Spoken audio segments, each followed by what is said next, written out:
without impacting your privacy or meaningfully impacting your privacy. And the idea here is, for example, you can prove that you are a certain set of deposits instead of just proof that you are this single deposit. Or, and I mean technically these are the same because the set of deposits is finite, so the exclusion proof is just an inclusion proof over the full set minus some deposits. But the idea here is basically you can say, look, I used this privacy enhancing protocol, but my money does not go to support the North Korean nuke program. Or you could even prove that you have been KYC'd without revealing where or exactly which person you are. And that was the core idea. On a technical level, it functions still very much the same as Tornado Cash, but the proof contains like an additional proof that proves against another Merkle tree with this deposit set. And we call these deposit sets association sets. So you choose with which deposits you would like to associate with, and based on that, you generate a proof. Let me do a quick example. We have 5 actors. They all deposit into privacy pools.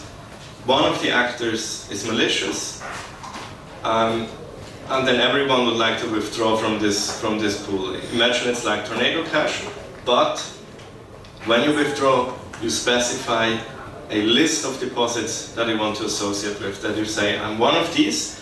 Obviously, this association set has to include your own deposit, otherwise the proof is not valid.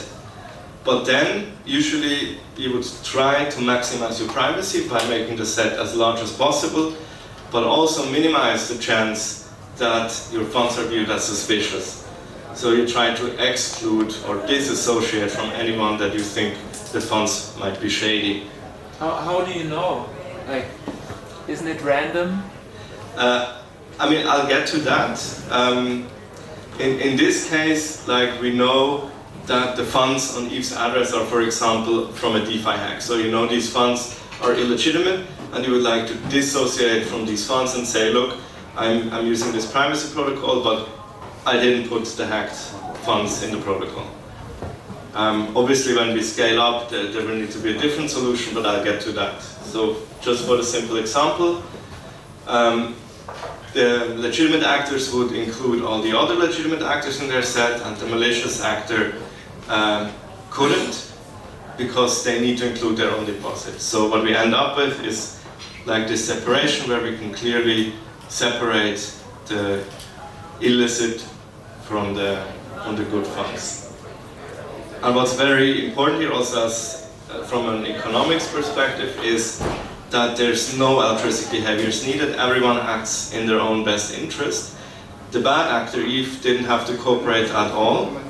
And incentive-wise, it works out really well. And that's where the self-separating equilibrium from the title comes in. Like, through these incentives, we can separate the honest and the dishonest actors. And based on this proof, which you can publish without impacting your privacy, then other people can see that your funds are compliant with the list that you selected. Now, for the set provision, like who creates these lists, that's obviously a huge task. And if we scale up, it's no longer possible that users do this themselves. Like, the first prototype had this list where you could click on each deposit that but that doesn't scale. So we need these ASPs, we call them association set providers, that generate and maintain these lists. And obviously that's also where chainalysis comes in, because we think companies that are already doing compliance are perfectly suited to maintain such a list, at least for a regulated environment. And if you think back to the example, the ASP might have said, okay, everyone who deposits, if after 1 week nothing has come up that this deposit is in any form illicit, then we will add it to our association set. And then, in this case, the 4 legit deposits would end up on the list. And whenever you withdraw, you go to this ASP, you request a list, and you proof against this list. and what you get, and then you publish the proof, and then everyone can see you are compliant with the list from this ASP. Yeah, there's other ways to do it, like if we have decentralized identities, we could even enforce a maximum amount, like today, for example, it is handled with cash. If you do transactions over 10,000, you need to fill out a form. You could do the same here once you have identities on the blockchain. You could say anything per month under 10,000, you can use it in privacy pools, but if you're above, you cannot generate the proof anymore. So, and then there's some trade-offs. I don't think we need to get into these. The intuition is just if the sets are smaller, you have less privacy, but they're easier to maintain. A second example that might be interesting is we have commercial banks, and they all have their customers. They have to do AML and KYC procedures with their customers. And then at the end of the day, this consortium of banks, they can pool all their customers together, make a list of all their primary wallet addresses, and then they publish this list. And they say, everyone on this list has KYC and AML. And then when you want to withdraw or have a privacy enhancing event as a user, you use a normal privacy pool that everyone else uses, but you prove against this list from the consortium. And this essentially proves your funds are KYC or AML, but it doesn't even show which bank you're at or who did it or who you are. So you retain a lot of privacy. The set is obviously all the customers from all banks, but you can prove your funds are KYC and AML. Flexibility is also a big advantage. Every regulatory environment can make their own rules for how association sets should be constructed. They can have different firms, entities who construct these sets. And it's also censorship resistant. You can't exclude people from using privacy pools. You can only reject their proofs if you don't agree. So we have like this form of social consensus that is very robust in a censorship kind of way. And then reproofing is also possible, like if things change, it can be possible if you keep the note from your deposit, you can issue a proof against a different list. Or let's say I'm from Switzerland, I proof against an association set for the Swiss regulatory environment, and now I want to use the money in the US. So I could reproof against an association set that is compliant with the USA. But what is also a nice property, because these are sets, they inherit like the set properties, I can take the Swiss and US association set, create the intersection, and then prove against this, and then I'm compliant in both. So that works as well. It's really flexible in this regard. And again, with the censorship resistance, it's really a neutral infrastructure. There's no backdoors, no admin keys, nothing, right? It's like Tornado Cash, it's completely permissionless. So we published the paper at the start of the year, and since then we've been very involved in also discussing this with regulators, with banks. Unfortunately, I can't go into too much details, but the interest is very high. Like even the regulators, they listen to this, they find it interesting. I was also surprised by how much the regulators already knew, like about the whole blockchain, crypto, privacy topic, so that was not news to them.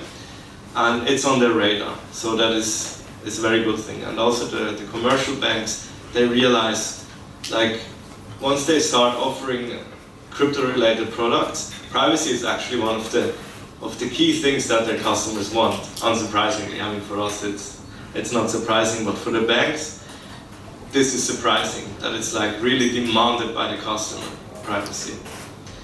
And then there's a few companies that in some or other ways are already starting to implement this. I would say Oxbow or Zero Expo is the one that most faithfully implements the paper directly. I think Amin is leading the project. Vitalik is also involved. Then there's Nocturne. They try to go a bit bigger, like a full, building a full protocol around it, but also on the same idea of association sets. And what's cool about this, even if you have multiple different things, like once you have these association sets, all these protocols can use them, because the sets in themselves are like a form of providing compliance. And just yesterday I talked to another project that is also somewhere around here, and they also explained that they're building their own like layer 2, but if association sets exist, and they already have this in their white paper, they would use them to facilitate compliance. So I think this can be really used across the space, even on other chains. Couple key takeaways. I think with the help of ZK, compliance and privacy, we can find a middle ground that is neither fully private or zero transparency. That is the core principle of privacy pools. Prove certain claims about the origins of your funds without revealing your whole transaction history. And then finally, the flexibility and the self-separating equilibrium. That's really impossible for dishonest users to cheat the system. Everything is based on these cryptographic proofs. Yes, thank you very much, and if there's questions, I'm happy. I'm not the most technical in the team, obviously, but I'll try if there's a technical question. So I'm really interested. So regulators really are interested in using this. I mean, I just imagine going to regulators talking about mathematical proofs and stuff, so it's going, what the hell are you talking about? So yeah, they're really okay with it. I mean, they will never say they're okay with it. That's just something a regulator would never say. But they understood what we were talking about. They asked the interesting questions. So we had the feeling they understood what the potential of this is. And for the regulator, it's more of a thing like, can be accepted if, for example, commercial banks start using this. I mean, the process would still be the same. Like the commercial bank would send a request to Chainalysis. Chainalysis runs their machine and gives back a risk score, right? That's how it is today. That would stay the same. Well, but what is new is like the risk score could include these public proofs, and like even through privacy enhancing events could still provide an accurate risk score. But I mean, the difference is that now, like in the United States, over $10,000 you're doxxed to the federal government. This doesn't do that, right? Like, depending on how the association sets are constructed, it could do that, yes. So it could, like, along with the person's information, and you submit that, this, and so it could do it together. You would need like some form of decentralized identity once you have like limits on the amounts of money. Otherwise, you can't do that with pseudonymous accounts yet.